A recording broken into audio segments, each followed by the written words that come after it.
না কেউ নাই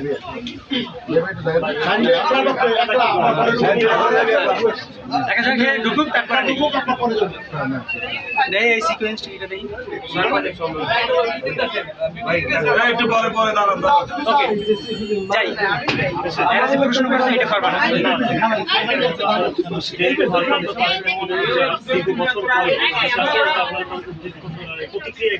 বাংলাদেশ জাতীয়তাবাদী দল বিএনপি বরিশাল সদর উপজেলা আজকে আমরা লঞ্চ যোগে ঢাকা যাচ্ছি। আমাদের প্রাণের সংগঠন বিএনপির ভারপ্রাপ্ত চেয়ারম্যান জনাব তারেক রহমানকে আমরা স্বাগত জানাতে, তার আগমন উপলক্ষে আমরা সবাই উজ্জীবিত এবং আমরা সবাই অত্যন্ত আনন্দিত।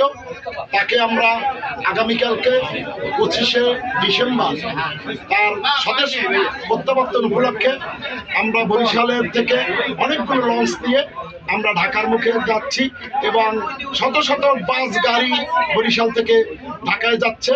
আমরা চাচ্ছি এমন একটা সমাবেশ আমরা করব, এমন একটা বৃহত্তর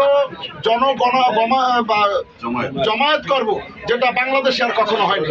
আপনারা জানেন বাংলাদেশ জাতীয়তাবাদী দল বাংলাদেশ স্বাধীনের সময় ক্রাইসিস ছিল, সেখানে সশস্ত্র বিপ্লব শহীদ প্রেসিডেন্ট জিয়াউর রহমান করেছিল, তার কারণেই দেশ স্বাধীন হয়েছে। সশস্ত্র বিপ্লব না হলে আন্দোলন সংগ্রাম করে কোনোদিন পাকিস্তানি হানাদার বাহিনীর কাছ থেকে আমরা বাংলাদেশকে ছিনিয়ে আনতে পারতাম না, যার অবদান শহীদ প্রেসিডেন্ট জিয়াউর রহমান।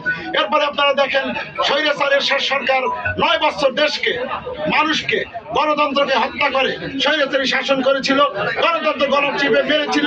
সেখানে আমাদের দেশ নায়ক তারেক রহমানের মাতা আমাদের দেশনেত্রী বেগম খালেদা জিয়ার নেতৃত্বে আমরা তখন আন্দোলন সংগ্রাম করে আমরা এই দেশকে আমরা মুক্ত করেছি, স্বৈরাচার মুক্ত করেছি। সেখানেও বিএনপির অবদান এবং বর্তমানে বাংলাদেশকে তলাবিহীন ঝুরি করে আজকে শেখ হাসিনা যে বাংলাদেশটাকে সর্বনাশ করে এগিয়ে গেছে, এখানে গণতন্ত্র নেই, এখানে আপনার আইনের শাসন নেই, এখানে আপনার অর্থনৈতিকভাবে সব ভঙ্গুর করে দিয়েছে।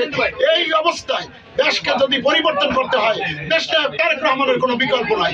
তিনি ইনশাল্লাহ আসছে, বাংলাদেশ আসছে, দেশ জনগণ আপামর সবাই তারেক রহমানের অপেক্ষায়। আমরা ইনশাল্লাহ আগামী 25 তারিখ উনি আসবে, ওনাকে গণসংবর্ধনা দিয়ে আমরা বাংলাদেশে বরণ করব এবং তার নেতৃত্বে আগামী 12ই ফেব্রুয়ারি আমরা জাতীয় সংসদে বিএনপির মনোনীত যত প্রার্থী আছে এবং অঙ্গ সহযোগী যে কটি সংগঠন রয়েছে বিএনপি এবং আমাদের বিএনপির যারা জোটের সাথে রয়েছে তাদের সবাইকে আমরা বিপুল ভোটে ইনশাল্লাহ বিজয় করে আগামী জাতীয় সংসদে বিএনপিকে আমরা সংসদে নেব এবং সরকারি ক্ষমতায় যে আমরা দেশকে এই যে শেখ হাসিনা যে দেশটাকে আপনার দুর্বল করে দিয়ে গেছে, পঙ্গুর করে দিয়ে গেছে, সেইটাকে আমরা পুনরুদ্ধার করবো আমাদের তারেক রহমানের মাধ্যমে। কারণ আপনারা জানেন শহীদ প্রেসিডেন্ট জিয়াউর রহমান বেগম খালেদা জিয়ার মূর্তির ছবি আমরা তারেক রহমানের মাধ্যমে আমরা দেখতে পাচ্ছি এবং আমাদের আশা বাংলাদেশটাকে সে বিশ্বের দরবারে একটি উঁচু স্থানে নিয়ে যেতে পারবে।